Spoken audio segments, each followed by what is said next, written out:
Tu prends un café à emporter tous les matins avant le boulot? Genre, sans même y penser, c'est presque automatique. Bon, aujourd'hui, on va faire un truc qui va peut-être te déranger un peu. On va calculer combien ça te coûte vraiment sur 10 ans. Pas le prix du café, ce que tu aurais pu en faire à la place. Alors pour comprendre le vrai coût de ce genre de dépenses, faut sortir de la logique 3,50 €, c'est rien. Imagine plutôt que chaque café que t'achètes, c'est pas juste 3,50 € qui sortent de ta poche, c'est une graine que tu pourrais planter et qui pourrait pousser pendant des années, ou une graine que tu grilles direct. Le café à emporter, c'est la graine grillée. Sympa sur le coup, zéro reste après. Bon, tu te demandes peut-être pourquoi ça vaudrait le coup de s'embêter avec ça. Après tout, c'est 3 €. Sauf que le problème, c'est jamais le café en lui-même, c'est la répétition. Et la répétition, sur le long terme, ça change complètement l'équation. Je vais te raconter l'histoire de deux collègues, Sami et Nadia. Les prénoms sont changés, mais le cas, je l'ai vu littéralement des dizaines de fois. Ils commencent au même poste, dans la même boîte, à Paris, avec à peu près le même salaire, autour de 2100 € net. Sami, chaque matin, s'arrête au café en bas du bureau. Un café latte, parfois un croissant avec. On va dire 4,20 € en moyenne, 5 jours sur 7, 47 semaines par an. Parce que bon, il y a les vacances. Ça fait autour de 987 € par an. Rien de dramatique à l'échelle d'un mois, genre 82 €. C'est même pas visible sur son compte. Nadia, elle prend un thermos, pas par radinerie particulière au départ, plutôt parce qu'elle avait déjà une cafetière et que ça lui semblait bête de payer pour un truc qu'elle pouvait faire chez elle en 2 minutes. Elle dépense grosso modo 90 € par an en café et filtre. La différence avec Sami, environ 900 € par an, presque 75 € par mois.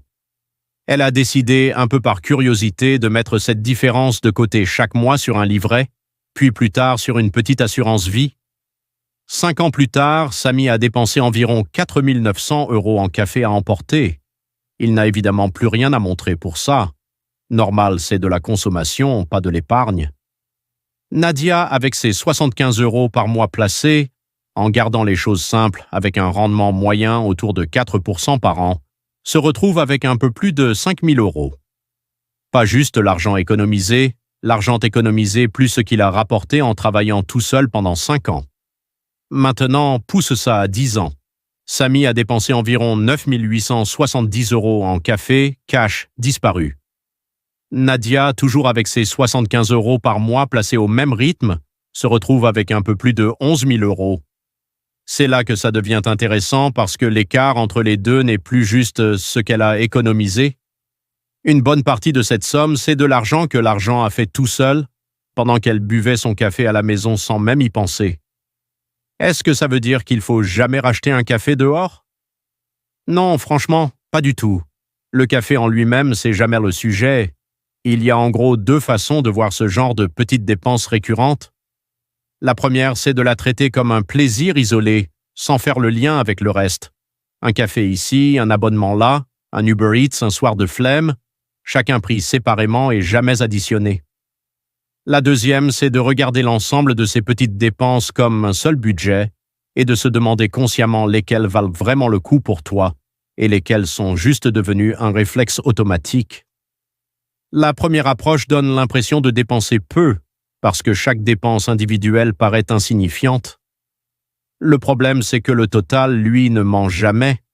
Il continue de grossir en silence, un peu comme un ticket de caisse qui s'allonge alors que tu as l'impression de rien acheter de gros.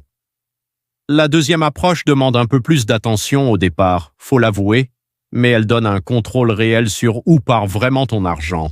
Et surtout, elle laisse la possibilité de rediriger une partie de ces petites sommes vers quelque chose qui grossit au lieu de disparaître. Ce qu'il faut comprendre, c'est que c'est jamais une dépense de 3 € qui ruine quelqu'un. C'est 3 € répétés sans conscience pendant des années, sans jamais se demander ce que cet argent aurait pu faire ailleurs. Donc pour résumer, le café en lui-même n'est pas le problème. Le problème, c'est de ne jamais faire le calcul sur la durée et de laisser une petite habitude quotidienne décider, sans que tu l'aies vraiment choisi, de ce que sera ton épargne dans 10 ans.